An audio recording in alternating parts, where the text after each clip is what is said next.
Does your child go to public school? Are you a Christian? Here are some important things you need to know about what you can do to protect your children in the public schools, by Ginny Mooney. For Christian parents with children in American public schools, the efforts by secular progressives to indoctrinate students can seem overwhelming, but parents have a surprising variety of effective options to protect their children and exercise their God-given authority. We live in a country that still believes children belong to their parents and are not mere wards of the state, says Travis Barham, a legal counsel with Alliance Defending Freedom. Parents should not be bashful about asserting their responsibilities to raise their children in the admonition of the Lord. Nearly all decisions about school curricula are made on the local level.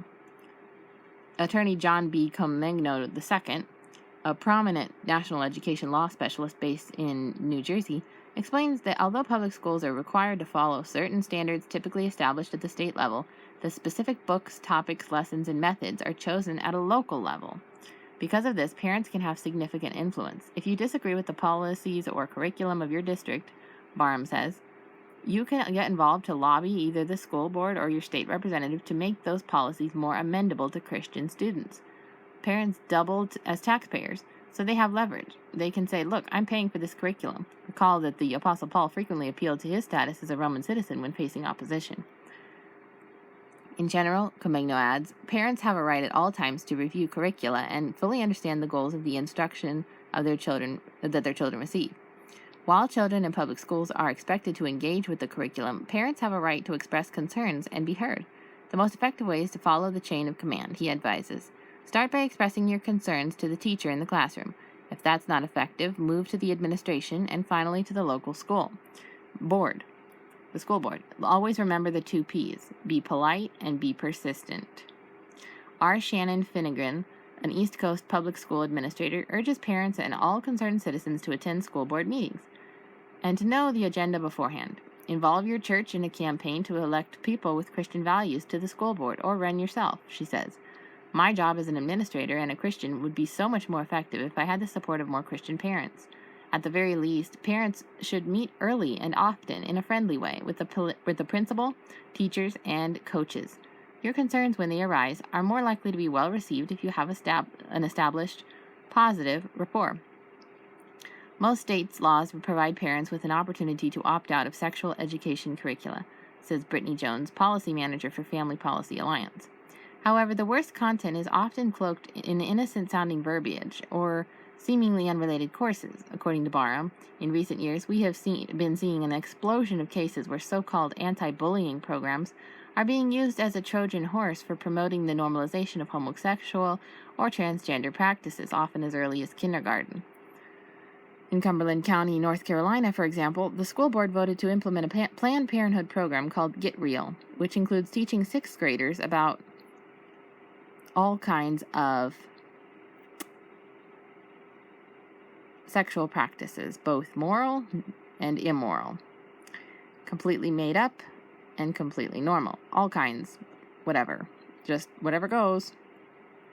When more than 100 concerned parents and citizens showed up to voice their concerns, the board voted to drop the entire curriculum. Every one parent makes a difference, says Elizabeth Johnston, a blogger who calls herself the activist mommy. I launched a sex ed sit-out on April 23, 2018, to protest graphic and dangerous sex ed in our schools.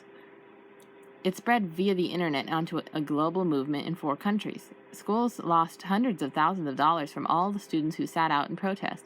If one parent will simply show other parents, including non-Christians, what their children are learning, other parents will be outraged and join the movement.